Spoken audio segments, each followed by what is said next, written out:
Lorsque Caleb frappa le tambour, le son fut différent de tout ce qu'il avait entendu auparavant. Il était profond, vibrant, semblant sortir des entrailles de la terre elle-même. Au cœur de l'Afrique de l'Ouest, dans un village caché appelé Oyo, se déroulait chaque année une cérémonie mystérieuse et sacrée. Le village d'Oyo, bordé par une forêt dense et une rivière boueuse, était un lieu de tradition ancestrale, transmis à travers les âges. Les anciens croyaient que le tambour sacré du village, sculpté dans un bois noirci par les années, portait en lui l'esprit des ancêtres. À chaque cérémonie, les battements du tambour résonnaient comme un appel au monde des esprits, rythmant la vie et la mort dans le village.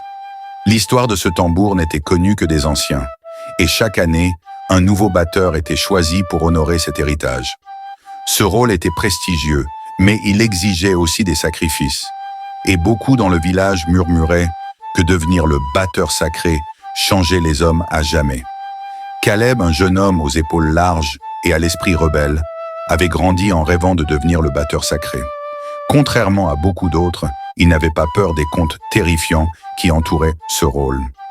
Un jour, il apprit que le précédent batteur, un vieil homme appelé Baba Okon, avait été retrouvé mort dans sa hutte. Le village entier était en deuil, mais aussi terrifié. Baba Okon avait une expression d'horreur gravée sur son visage, comme s'il avait vu un spectre. Les anciens murmurèrent que l'esprit du tambour l'avait emporté. Mais pour Caleb, ce drame n'était qu'un obstacle de plus vers son rêve. Il voulait montrer qu'il était prêt, et surtout, que la peur n'aurait pas d'emprise sur lui. La nuit tombée, le chef du village, un homme imposant et sage, convoqua une réunion autour du feu. Tous se rassemblèrent pour connaître le nouveau batteur, celui qui assurerait la continuité du rituel. Après quelques chants rituels et des libations d'alcool local versées sur le sol pour honorer les esprits, le chef leva la main pour annoncer « Caleb, fils de Makeda, tu es choisi ». La mère de Caleb, une femme aux yeux perçants et aux longs cheveux grisonnants, le prit à part.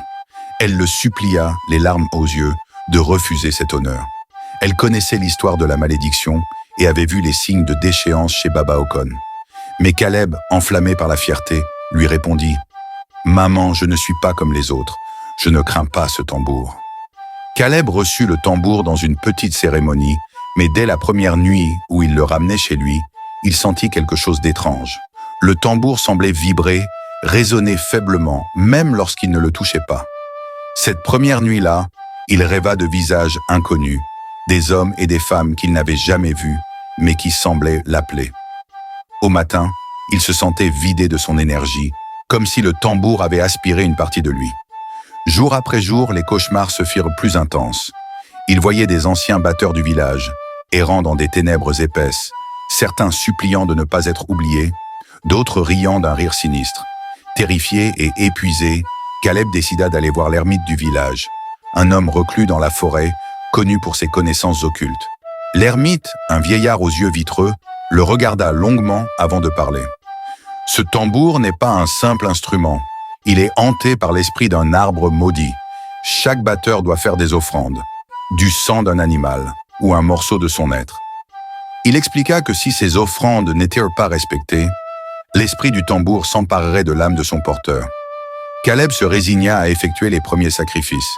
Il déposa, chaque nuit, un objet cher au pied du tambour, ou parfois du sang de poulet, priant en silence. Finalement, la cérémonie annuelle approchait, celle où le tambour serait entendu par tout le village et où le lien entre les vivants et les esprits serait le plus fort. Caleb savait que s'il échouait, il pourrait y laisser sa vie. La nuit de la cérémonie, le village se rassembla en silence. Caleb s'avança vers le centre du cercle, son cœur battant. Il sentait le poids du tambour comme jamais auparavant, presque comme si une main invisible tirait sur lui. Lorsque Caleb frappa le tambour, le son fut différent de tout ce qu'il avait entendu auparavant. Il était profond, vibrant, semblant sortir des entrailles de la terre elle-même. À chaque coup, il sentait sa force le quitter, mais il ne pouvait plus s'arrêter. Les villageois, eux, semblaient fascinés, en transe, certains se balançant, d'autres murmurant des prières. Alors que le tambour continuait de résonner, Caleb se sentit basculer dans un autre monde. Une vision puissante s'imposa à lui. Il se vit, parmi les esprits des anciens batteurs, ses mains devenant de plus en plus faibles, ses pieds au semblant s'enfoncer dans le sol. Soudain, une voix lointaine lui ordonna d'arrêter, mais il ne pouvait plus. Le tambour l'appelait de l'intérieur, le consumant. Le lendemain, Caleb avait disparu. Seul le tambour, silencieux, demeurait au centre du village. Les anciens comprirent que Caleb avait rejoint l'ombre des anciens batteurs, et le tambour attendrait désormais un nouveau porteur. Si tu as aimé l'histoire, n'oublie pas de liker la vidéo, de t'abonner et de laisser un commentaire pour ne pas manquer mes prochaines histoires.